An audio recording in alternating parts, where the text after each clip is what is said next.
मैत्रिणींनो, आपल्या घरातल्या सगळ्याच छोट्या मोठ्या वस्तू आपण जर व्यवस्थित मेंटेन केल्या ना, तर त्यांचं लाईफ नक्कीच वाढतं आणि त्या वस्तूंवरती आपल्याला सारखे सारखे पैसे खर्च करावे लागत नाहीत. तर आजच्या व्हिडिओमध्ये अशाच काहीशा वस्तू आपण कशा मेंटेन करायच्या जेणेकरून त्यांचं लाईफ वाढेल हे आपण पाहणार आहोत. तर चला मग आपल्या आजच्या व्हिडिओला सुरुवात करू. नवीन घेतलेल्या कोणत्याही भांड्याचं लाईफ वाढवण्यासाठी किंवा त्याचं काम व्यवस्थित होण्यासाठी त्याचं सीझनिंग करणं फार गरजेचं असतं. तर रिसेंटलीच मी एक असा मातीचा तवा विकत घेतलेला आहे. असा त्याला पाठीमागे स्टँड आहे, हँडल आहे. असा छानपैकी मातीचा एक तवा विकत घेतलाय. तर आता हा तवा व्यवस्थित जास्तीत जास्त दिवस व्यवस्थित राहावा यासाठी याचं सीझनिंग करणं फार गरजेचं आहे. तर हेच सीझनिंग कसं करायचं हे आता आपण पाहणार आहोत. नवीन घेतलेलं कोणतंही मातीचं भांड वापरण्यापूर्वी ते आपल्याला 12 तासांसाठी पाण्यामध्ये भिजत ठेवायचं आहे. पाण्यामध्ये भांड टाकलं की पहा लगेचच त्याला अशा पद्धतीने बुडबुडे येतात. एक असा बारीकसा थर वरती पाण्याच्या वरती जमा होतो. तर हे सगळं सीझनिंगसाठी फार गरजेचं असतं.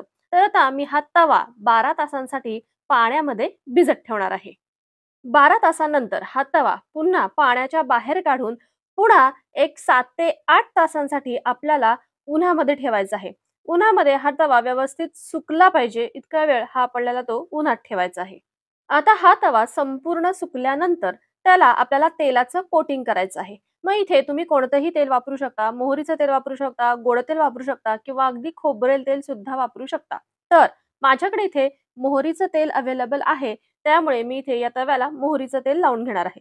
तर संपूर्ण तव्याला व्यवस्थित पुढून आणि मागून दोन्ही साईडनं मोहरीचं तेल लावून घ्यायचं.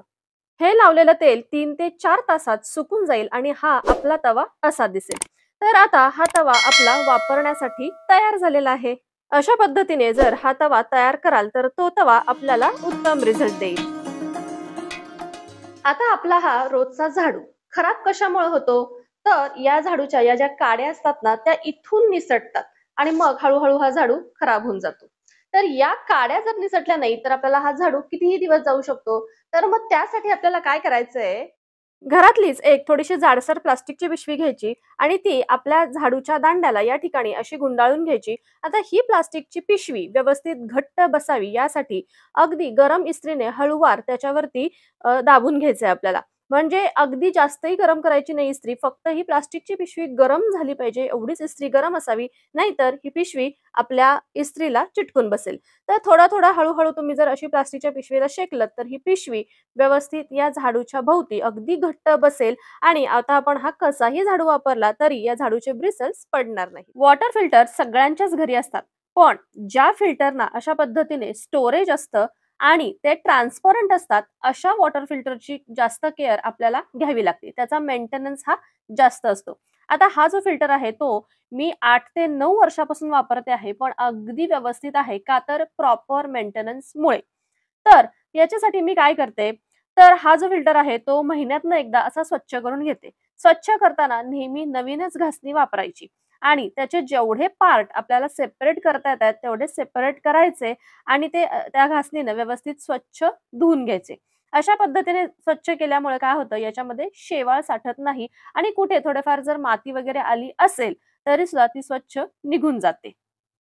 आता या फिल्टरचा मोस्टली प्रॉब्लेम काय होतो, तर हे जे वरचे बॉडी आहे ती ट्रान्सपरंट असल्यामुळे याच्या आतमध्ये सनलाईट पास होते आणि मग या पाण्यामध्ये आत शेवाळ साठण्याची जास्त शक्यता असते. त्यामुळे असे फिल्टर जास्त मेंटेन करावे लागतात. तर आता यासाठी आपल्याला काय काळजी घ्यायची आहे, तर ही जी वरची ट्रान्सपरंट बॉडी आहे ना, ती व्यवस्थित झाकून ठेवायची आहे. म्हणजे मी आता इथे एक साधी ओढणीच वापरलेली आहे. ती व्यवस्थित त्याच्यावर झाकली आहे आणि त्याच्यावरून कव्हर घातलाय आणि हा फिल्टर अशा पद्धतीने पॅक केलाय की त्याच्या आतमध्ये अजिबात सनलाईट जाणार नाही.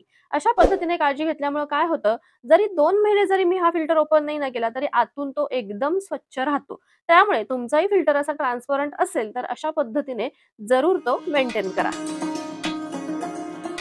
आता आपला टूथब्रश 3 महिन्यांनी बदलायचाच आहे म्हणून त्याचा मेंटेनन्स ठेवायचाच नाही का? तर असं अजिबात नाही. तो जर व्यवस्थित मेंटेन ठेवला आपण व्यवस्थित स्वच्छ ठेवला तर 3 महिन्याचा 4 महिने जाईल. काय हरकत आहे? हे ब्रश स्वच्छ करण्याची अतिशय सोपी पद्धत आहे. एका उभ्या भांड्यामध्ये असे ब्रश उलटे करून ठेवायचे, त्याचे दात खाली येतील असे. त्यावरती 2 चमचे बेकिंग सोडा टाकायचा आहे आणि या ब्रशचे दात बुडतील एवढं व्हिनेगर यामध्ये ओतायचं आहे. आता व्हिनेगर ओतल्यानंतर लगेचच रिॲक्शन होईल आणि याला असा फेस येईल. तर हे ब्रश या सोल्युशन मध्ये असेच 1 तासासाठी आपल्याला ठेवायचे आहेत. मधून अधून थोडेसे हलवून घ्यायचे, म्हणजे या ब्रशच्या दातांच्या खाली अडकलेली जी घाण असते ती सगळी या मिश्रणामध्ये डिझॉल्व्ह होईल आणि आपोआपच आपले हे सगळे ब्रश एकदम स्वच्छ होतील.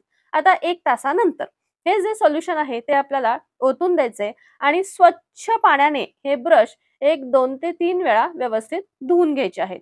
स्वच्छ पाण्याने धुतल्यानंतर पहा, मी तुम्हाला यातला एक ब्रश काढून दाखवते. अगदी खालीपर्यंत आपला हा ब्रश हा व्यवस्थित स्वच्छ झालेला आहे. अगदी नवा ब्रश असतो त्याप्रमाणे.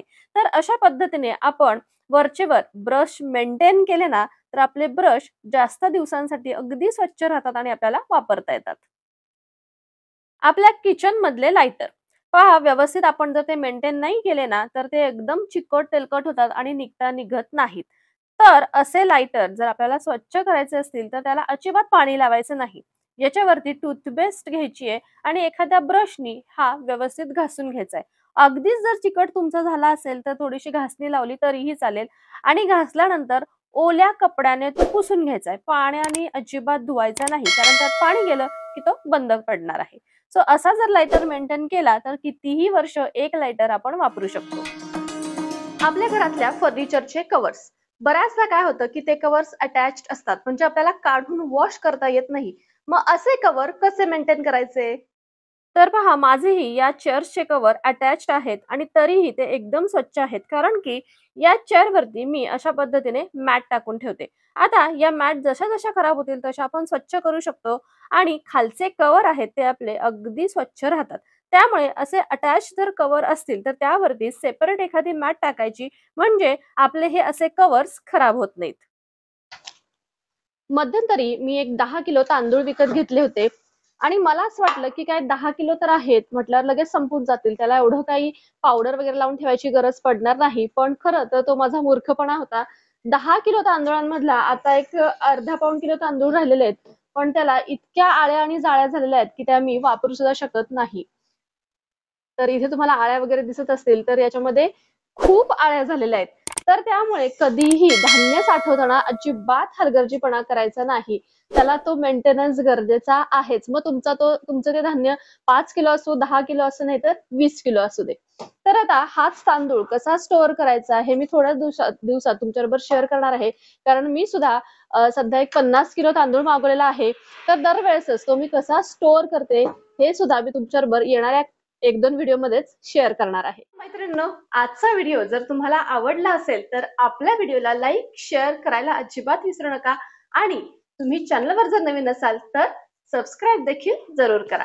भेटू आपण पुन्हा एकदा अशाच नवीनच्या व्हिडिओमध्ये. तोपर्यंत बाय बाय.